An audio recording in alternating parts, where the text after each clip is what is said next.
Ya, dari awal kebetulan dengar kabar Vidi sakit kan udah lama memang kan. Prosesnya juga kita suka saksikan karena kenalnya karena kedekatannya ya bukan penyanyi sih, karena sering satu panggung event. Kalau saya jadi MC, beliau tentu jadi pengisi acara, penyanyinya kan seperti itu. Profesinya nggak jauh beda lah dari dunia panggung lah, beda dia nyanyi, saya pembawa acaranya gitu. Sampai dengan meninggal ya cuman bisa kirim doa. Awal-awal baru hari ini, mungkin ke hari ketiga keempat ya dari meninggal, baru menyempatkan kan dari kemarin katanya lagi masih penuh rame, terus belum lagi cuaca ya, akhirnya yaudah menyempatkan sama istri dan sampai ke TPU Tanah Kusir.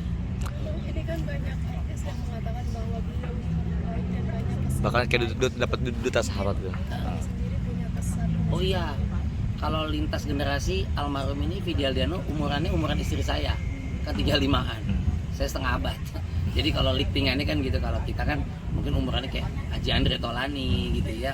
Lintas generasinya beliau mungkin ya itulah, kalau umuran mereka dia kan gengnya mungkin Rizky Febian yang penyanyi itu umurannya sama. Tapi ungkapan orang bilang bahwa almarhum ini orang baik, iya banget. Walaupun circle-nya nggak intens banget ya, karena nggak deketnya nggak gimana gitu. Tapi beberapa kali event saya di backstage ya, di belakang panggung, dari IO yang ngomong, ada LO yang pegang handle dia sebagai penyanyi, panitia. Saya pun melihat ya bagaimana misalnya dia sama tim manajemennya, misalnya kalau ada minum, ada cemilan kan nih, ada minum, itu memang tutur katanya tuh adabnya luar biasa ya, etikanya. Makanya gua kalau ngeliat gitu ingetnya orang tuanya aja. Kan biasanya kan 11-12 tuh, kalau mau tahu anak tuh gimana lihat orang tuanya, gimana orang tua lihat anak, 11-12 lah. Belajar dulu adab sebelum ilmu. Nah, almarhum ini luar biasa memang, nggak pilih-pilih ya. Jadi saya lihat mau rekannya yang ngetop kayak orang biasa kayak, kan humble-nya tuh memang nggak didramain ya.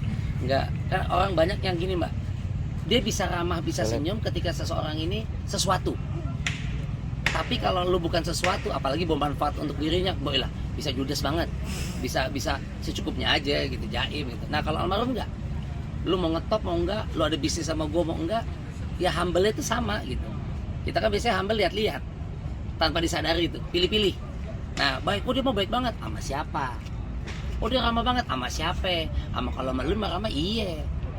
Nah almarhum Vidi Aldiano ini mau yang di atas mau di bawah, sama sekelas mungkin ya, ada office boy, entah orang pembantu umum, nyampur aja, dan gaya bahasanya nggak dipilih-pilih, nggak disetting.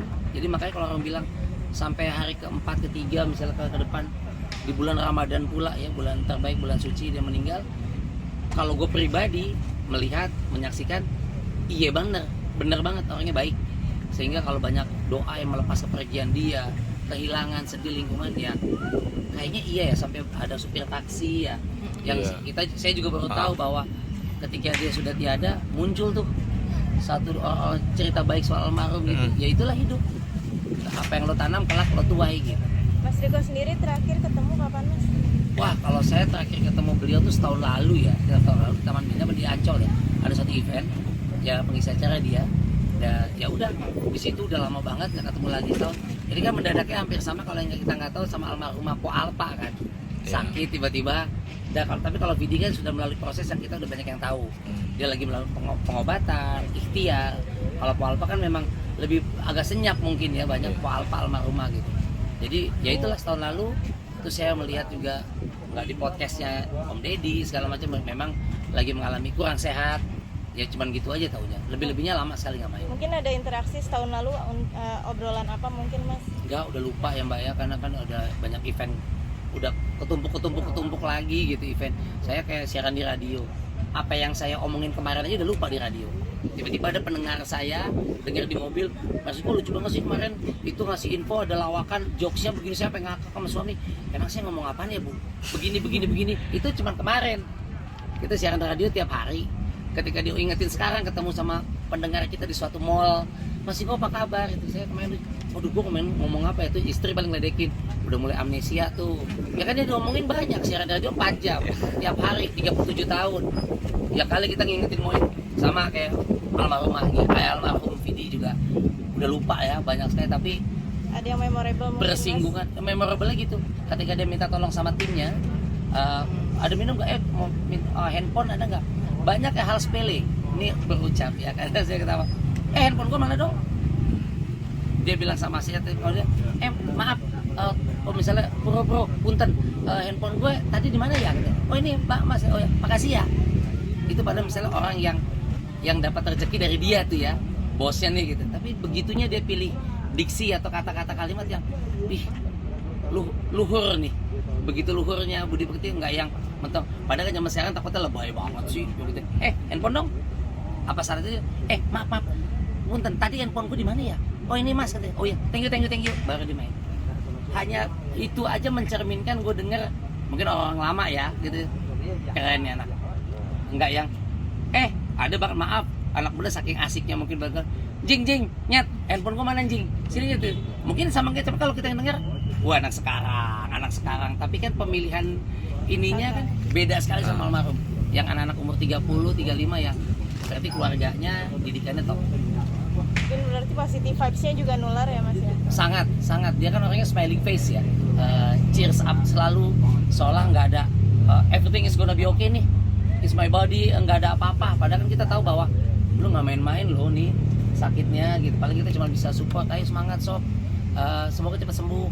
Apa gimana sampai ya tokoh muda. Ini sama makamnya kebetulan dekat juga di situ. Saya 2 bulan lalu ke situ karena saya dekat juga alhamdulillah sama almarhum Glenn Fredly. Glenn Fredly sebelah situ nggak jauh di pemakaman sebelah Muslim dan Kristen. Di sebelahnya Glenn Fredly pas beda 3 makam ada Yopi Latul. Maka itu angkatan kita kali ya, tapi ya gitulah bangsa yang besar, bangsa yang menghargai pahlawan. Bisa seni, perjuangan, pahlawan-pahlawan budaya. Dan Vidi, ternyata almarhum Vidi Aldiano makamnya di seberangnya dari Glenn Fredly gitu.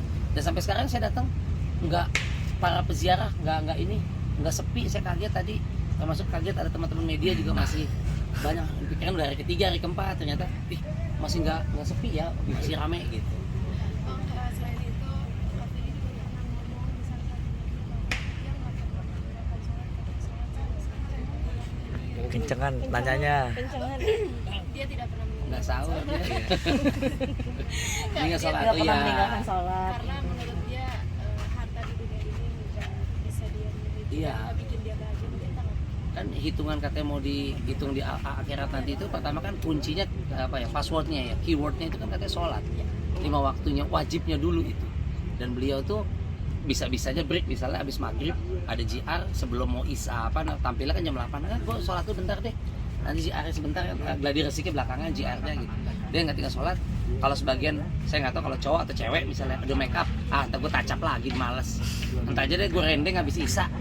Jadi maghrib yang cuma sejam dilewatin dengan mudah gitu. Almarhum sih break dulu sholat, dan dia tuh salah satu yang jadi nah ini inspirasi dia ke gue. Gue kadang-kadang gini, saya suka main bola. Kalau Vidi kan almarhum nggak begitu. Kalau habis asar itu main bola. Karena banyak itu, gue suka main bolanya gue entar-entarin. Hanya untuk dapat kostum baju duluan, supaya kita bisa main duluan. Kan bola kan rata jam 4 ke jam 6 ya. Akhirnya selesai main bola setengah 6. Nah habis setengah 6 itu baru gue sholat dengan kondisi masih gerah, masih kotor. Ya udah wudhu, gue sholat asar. Asar gue kok jadi mepet ke maghrib ya. Tapi Vidi bisa di awal, dia diduluin, apa salahnya sih, itu satu. Yang kedua, ditambah Alsep. ada beberapa banyak teman-teman gue yang meninggal olahraganya apapun, lagi main bola serangan jantung meninggal, ada yang main basket meninggal, lagi ada yang jogging lari meninggal. Oh iya, gue main bola 2 kali 45 menit, kalau nyampe 45 menit habis di tengah jalan gue gelepak, gue belum sholat asar, mati gue. Nah almarhum salah satu yang menginspirasi bahwa di depan aja kan dalam hati gue, di bawah juga bisa kok, selesainya kan jam 5.15, maghrib masih jam 6, sholat asar ntar dulu deh. Kalau dia kan diduluin di awal aja, udahlah gladi resiknya ntar belakangin, itu yang benar. Dan itu kan jadi nularin ya vibes circle-nya yang oh iya deh gue sholat dulu aja deh, apa susahnya sih main bola bisa entar-entar. Nah itu nularin gue banget. Dan sholat 5 waktu ya benar lah, yang agama kayak gitu-gitu. Oke, selain itu dia juga menjadi seorang musisi yang dari kecil, dari umur 5 tahun dia Ya. udah bikin video di luar negeri. Iya. Ya dukungan keluarga juga ya, Vidi makanya bikin video klipnya juga bagus-bagus ya, dari Pak Hari ya, Pak Hari ya, Kis keluarga segala macam. Gue tuh inget banget kalau di radio ada talk show bisa tamunya dia, siaran radio bintang tamunya ada Vidi, besok minggu depan Raisa, kan ganti-gantian. Terus gue suka ngomong produser gue sama operator gue, Vidi, dia nggak sebutin Aldiano. Vidi mana nih? Takutnya ada bro nama Vidi gitu. Vidi Aldiano, oh ya. Tahu kan berarti kok tahu. Kebetulan off air pernah beberapa ketemu. Jadi kan kita mau on air radio gitu ya. Itu terus yang kalau nyanyi vibranya tuh bisa kedengeran 1-2 kilo ke sono. Itu saking melekatnya di kita ini kan vibranya bagus ya, nggak tahu kita ada yang beda dan sona ketika ku jauh getarnya tuh sampai 1-2 kilo masih kedengeran vibranya gitu. Oh iya datang, halo assalamualaikum Fit gitu. Udah begitu, jadi kita sampai ingat itu, oh Vidi Aldiano yang vibraan itu dia ya. Orang kalau ceper yang mana, yang main bola, yang cadel kan biasanya begitu. Gua nggak tahu di luar lo Riko mana nih, Riko Simanjuntak, Riko Karindra, Riko ceper, cadel, main bola. Gue suka denger ada teman-teman begitu, tapi ya udah kita juga nggak ambil hati. Nah kalau kita ada teman-teman di radio, Vidi, vibra, iya vibra, yang vibranya kan getar tuh kalau nyanyi tuh, Jadi ciri khas jadi ya? ciri khas, bagus sih gitu.